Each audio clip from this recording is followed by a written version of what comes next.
मैं जब भी नहाने जाती तो कोई मुझे छुपकर देखता था। घर में मेरा छोटा बेटा और मैं अकेले रहते थे, लेकिन मैं अपने बेटे पर शक नहीं कर सकती थी। एक दिन अचानक मैं अपने बेटे के कमरे में गई। उसका मोबाइल देखकर मेरी चीख निकल गई। उसने तो मेरी आज फिर से मैं इसी उलझन का शिकार थी। जैसे ही मैं नहाने के लिए वॉशरूम में जाती, मुझे लगता है कि अजीब सी नजरें हैं जो मुझे देख रही हैं। मैं चारों तरफ नजरें घुमाकर देखी, लेकिन मुझे वहां पर कोई भी नजर नहीं आता था।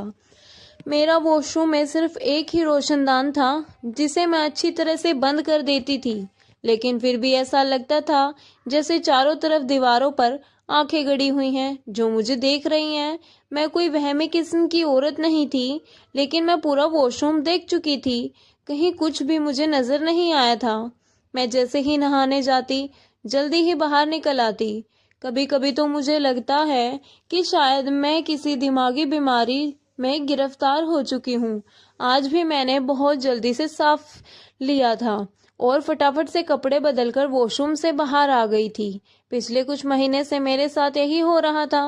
मुझे हर वक्त ऐसा महसूस होता था कि मैं किसी की नजरों में हूँ या मुझे कोई देख रहा है, और इस बात की वजह से मैं इस कदर परेशान थी कि शायद लफ्जों में अपनी परेशानी को बता नहीं सकती थी। ना तो मैं कोई जवान, खूबसूरत, हसीन लड़की थी कि मैं किसी पर शक करती, बल्कि उम्र के जिस हिस्से में थी वहां तो कोई भी ऐसी हरकत मुझ जैसी औरत के साथ करने का सोच भी नहीं सकता था। और मेरे घर पर हम सिर्फ दो ही शख्स थे, एक मैं और एक मेरा बेटा। मेरे पति के देहांत को 12 साल बीत चुके थे। मेरे पति की किराए की दुकान थी और इसी किराए से सहारे से गुजारा हो जाता था। अब तो मेरा बेटा नौकरी भी करने लगा था। वह सुबह को ऑफिस जाता तो शाम को ही वापस आता। पूरा दिन घर में मेरे अलावा कोई नहीं होता था। नौकरानी भी आती और काम करके चली जाती। फिर यह कौन सी नजरें थी जो हर वक्त मेरा दीदार करती थी।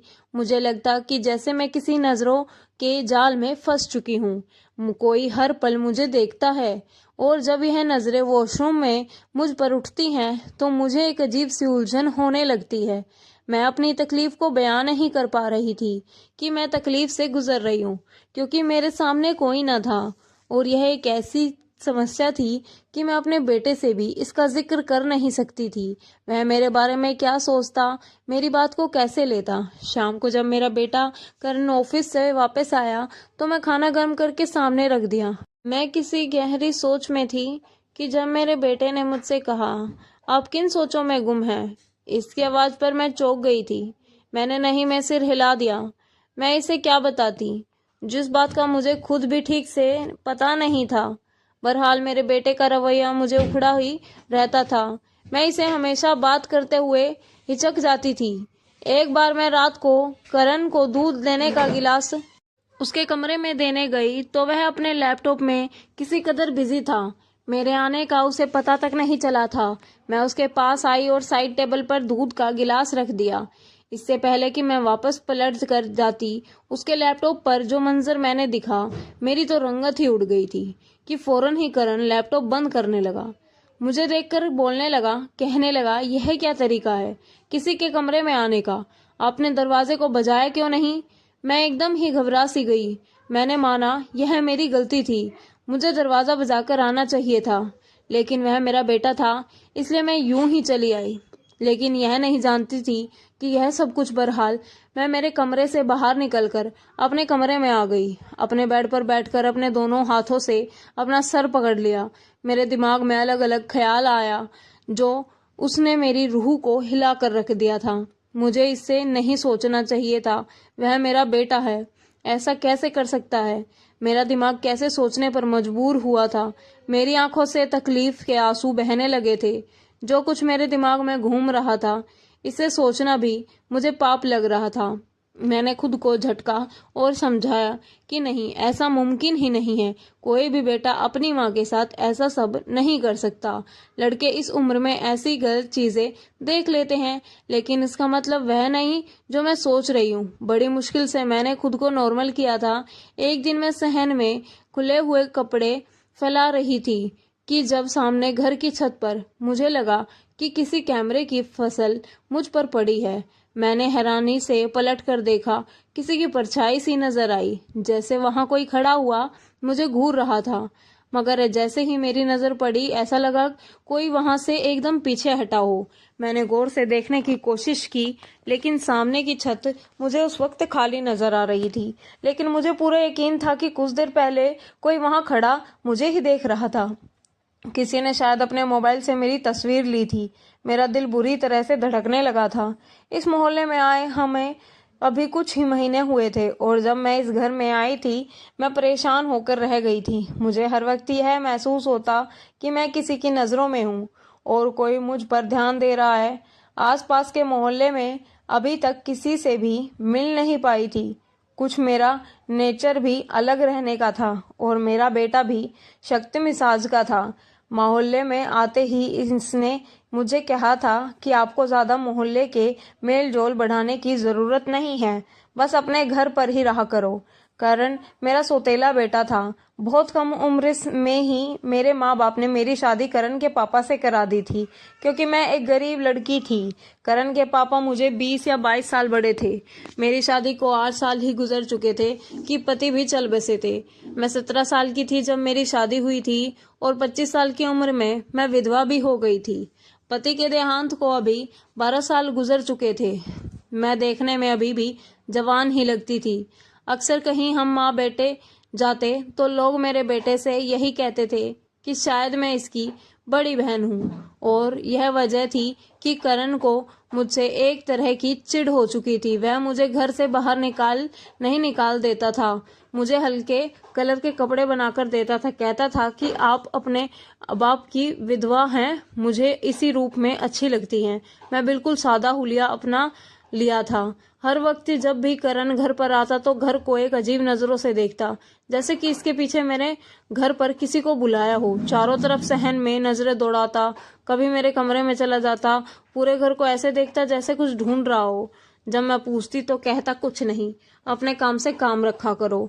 मैं नहीं जानती थी कि इसके साथ क्या मसला था, लेकिन इस वक्त वही मेरे सहारा था। बेटा भी था, और मैंने हमेशा उसे ही बेटा समझा था। इसीलिए खामोशी से उसका रवैया बर्दाश्त करने पर मजबूर थी, क्योंकि करण के अलावा मेरा कोई दूसरा सहारा ना था। बहरहाल मैं अपनी उलझन का शिकार थी, और ऊपर से बैठी भी चस्की मिजाज का था। अभी मैं यह मामला हल भी नहीं कर पाई थी कि एक नई मुसीबत आ गई थी कि बराबर वाली छत से कोई मुझे देखता था, और मैं तस्वीर भी ली थी। कहीं यही से तो मुझे वॉशरूम में मेरे दिमाग में आने लगा। इस नई सोच में मुझे फिर से हैरानी में डाल दिया। मैंने फिर से खुद को झूठी तसल्ली दी कि मैं वॉशरूम का कोना कोना देख चुकी थी। कहीं ना तो कोई कैमरा लगा था, ना कोई कुछ ऐसा सुराग था जिसे कोई झांक सके। जो भी था, लेकिन यूं किसी का छत पर मुझे देखना एक गलत ही हरकत थी। एक बार मेरे कमरे के घर के दरवाजे पर दस्तक हुई। मैं इस वक्त किचन में खाना बनाने में बिजी थी, क्योंकि करण के ऑफिस से आने का वक्त था। मुझे लगा शायद वह आ गया है, लेकिन मैंने जैसे ही दरवाजा खोला तो एक 28 साल का नौजवान मेरे सामने खड़ा था। तकरीबन करण की उम्र का था। मुझे देखकर मुस्कुराने लगा। उसके हाथ में बिरयानी की प्लेट थी। कहने लगा कि मैं पड़ोस से आया हूँ, आप लोग शायद नए नए इस घर में शिफ्ट हुए हैं, इसलिए माँ ने कहा कि पड़ोसियों के यहाँ बिरयानी दे आओ। मैंने उसके हाथ से प्लेट पकड़ी तो वह अंदर आने के लिए एक कदम बढ़ाने लगा, लेकिन मैं इसके सामने खड़ी हो गई। मैंने कहा, बेटा तुम यहीं खड़े हो जाओ, मैं तुम्हें खाली प्लेट वापस लाकर देती हूँ। यह सुनकर तो वह हैरत में आ गया। कहने लगा कि मैं इतना भी छोटा नहीं हूँ कि आप मुझे बेटा कह दें। आप मुझसे बस कुछ ही साल तो बड़ी होंगी, इसलिए मुझे बेटा बेटा मत कहें। कि इसकी बात सुनकर तो मैं जे हैरत से देखने लगी थी। मैंने कहा कि मेरा बेटा भी तुम्हारी उम्र का है। यह बात सुनकर उसने पूरी आंखें फैलाकर मुझे देखा। कहने लगा, वह लड़का आपका बेटा है?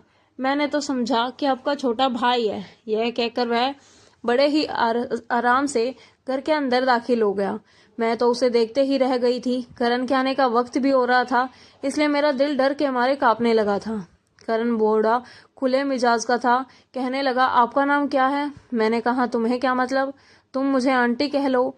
इस बात पर उसने अपनी दोनों आंखें ऊपर करके कहने लगा कि नहीं जी, अभी आप इतनी भी बूढ़ी नहीं हुई कि मैं आपको आंटी कहूँ। अच्छी खासी खूबसूरत और जवान है।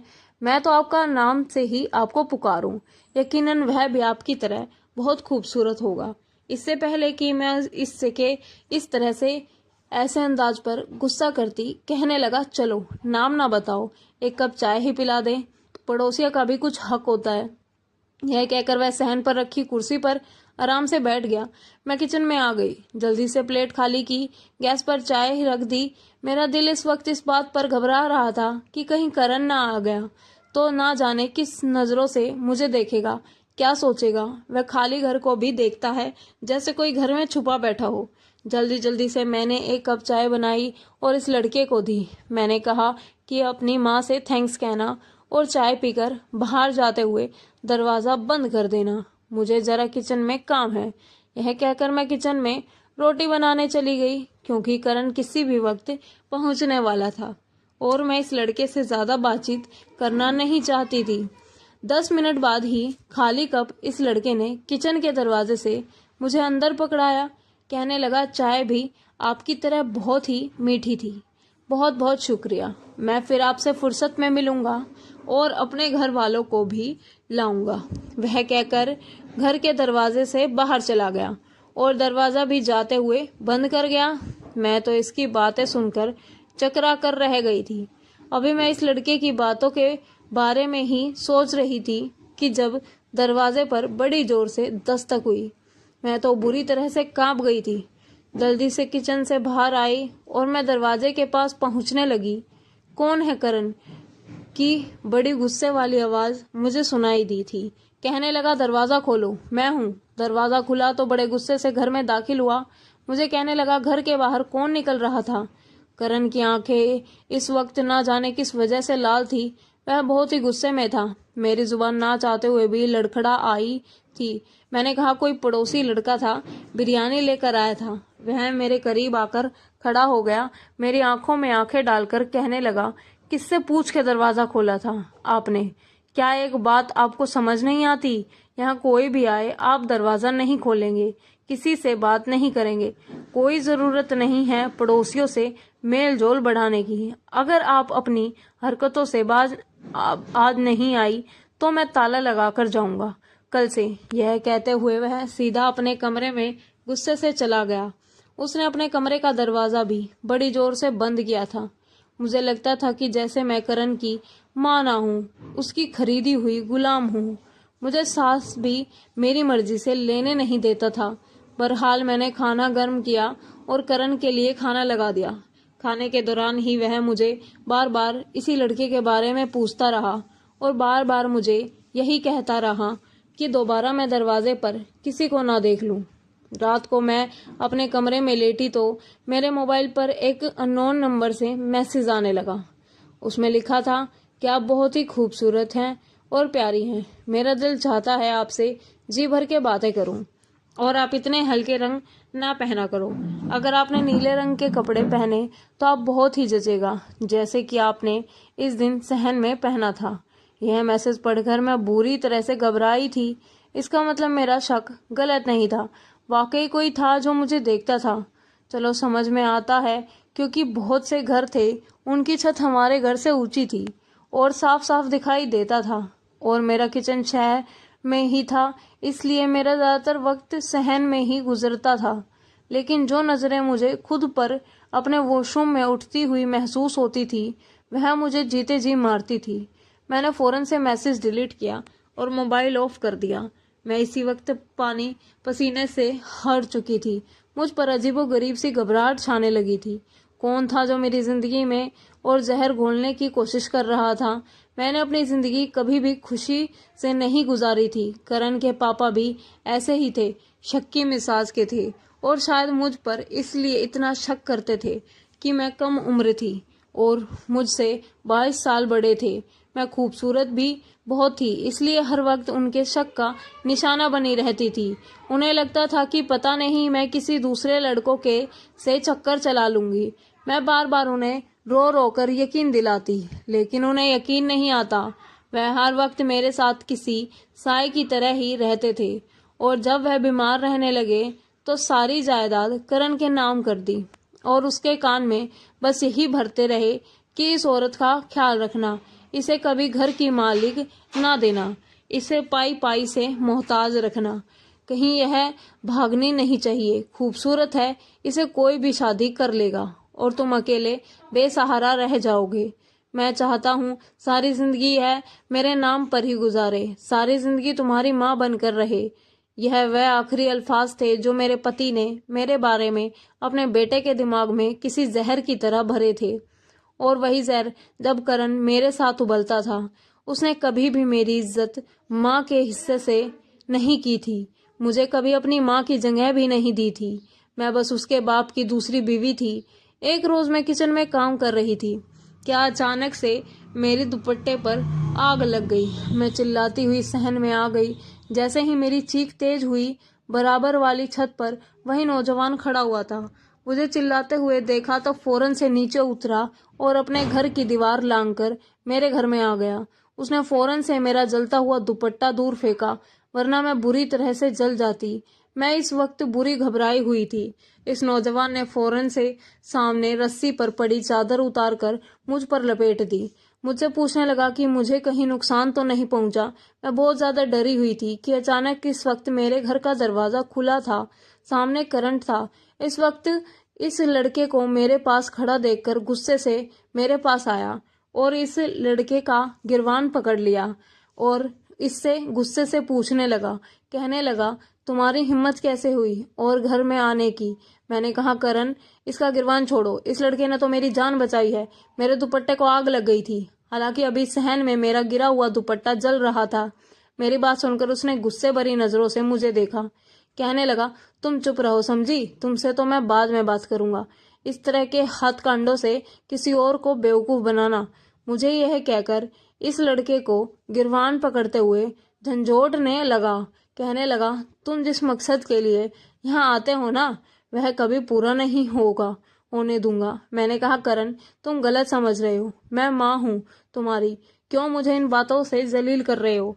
मैं रोने लगी। उस लड़के ने एक झटके से अपना गिरवान करण से छुड़वाया, कहने लगा कि मैं इंसानियत के नाते यहाँ पर आया था। उनका दुपट्टा जल रहा था, उनको आग लग सकती थी, मेरा और कोई मकसद हो सकता है। अपनी घटिया सोच अपनी हद तक ही रखो तो सही होगा। करण इस लड़के से कहने लगा था कि क्यों, क्या यह तुम्हारी माँ लगती है, क्यों आए थे यहाँ इन्हें बचाने। दुपट्टा जल रहा था तो जलाने देता क्या, तकलीफ थी। यह सुनकर मैं हैरत से करण की तरफ देख रही थी, यानी कि इसे कोई फर्क ही नहीं पड़ता था कि मैं जीऊं या मर जाऊं। वह लड़का कहने लगा, यह मेरी कुछ भी है या नहीं मैं नहीं जानता, लेकिन अगर उन्हें कुछ भी नुकसान पहुंचेगा और मैं अगर देखूंगा तो मैं जरूर उन्हें बचाने आऊंगा। तुमसे जो होता है कर लो। यह कहना था कि करण ने इसके मुंह पर थप्पड़ मार दिया। उस लड़के ने भी अपना हाथ नहीं रोका था। दोनों ही गुस्से से लाल हो चुके थे। यह देखकर तो मैं परेशान होकर रह गई थी। बड़ी मुश्किल से मैंने दोनों को पीछे हटाया, इस लड़के के आगे हाथ जोड़े कि तुम जाओ यहाँ से। वो लड़का करण को देखता हुआ दरवाजे से जाने की वजह से इस दीवार पर लग गया, वापस गया। यह देखकर करण बड़े अजीब अंदाज से मेरे पास आया, मेरे दोनों बाजू पकड़ ली और कहने लगा, वो तो यहाँ से बुलाती हो तुम अपने आशिक को। फिर वह कहने लगा कि जो तुम चाहती हो मैं होने नहीं दूंगा, मैं तुम्हारा गला दबाकर दूंगा, किसी सहन से तुम्हें मार कर दफना दूंगा, लेकिन यह मत समझना कि तुम्हें छोड़ दूंगा। वो तो जैसे सारे तमीज ही भूल गया था। इसके बाद करण घर के बाहर ताला लगाकर जाने लगा। उसने बराबर घर की दीवार पर करंट की वायर लगा दी थी ताकि कोई भी घर पर ना आ सके। रात को मेरे मोबाइल पर एक मैसेज आया कि मेरे होश उड़ गए। इस मैसेज पर लिखा था कि वॉशरूम में जाओ और मैं तुम्हें देखना चाहता हूँ। यह सुनकर मेरे होश उड़ गए थे। अब तक मैं यही समझ रही थी कि शायद यह मेरा वहम है कि कोई वॉशरूम से मुझे देखता है, लेकिन यह शक मेरा वहम नहीं था। कौन था वह शख्स, मेरा दिल बैठने लगा था। मैंने मोबाइल ऑफ करके रख दिया, लेकिन फिर भी मुझे पूरी रात नींद नहीं आई। मैं जागती रही। सुबह जब मेरी नौकरानी आई तो मैं बुखार में पड़ी थी। मैंने उसकी मिन्नतें की वह एक रात मेरे पास रुक जाए, मैं बीमार हूँ, कोई ख्याल रखने वाला नहीं है। वह मेरी बात सुनकर मान गई। रात हुई तो करण के आने का वक्त हुआ तो मैं नौकरानी को अपने कमरे में छुपा लिया। मैं नहीं चाहती थी कि करण को इस बात का पता लगे कि घर में मेरे अलावा कोई और भी है। मैंने करण को खाना दिया और अपने कमरे में जाते ही कमरे की लाइट बंद कर दी और खुद कमरे में छुप गई, क्योंकि जो कोई भी था वह मेरे कमरे में आकर मुझे झांकता था। वॉशरूम में कोई कमरा ना था। मैंने अपनी नौकरानी को चादर उड़ा दी और उसे वॉशरूम जाने के लिए कहा।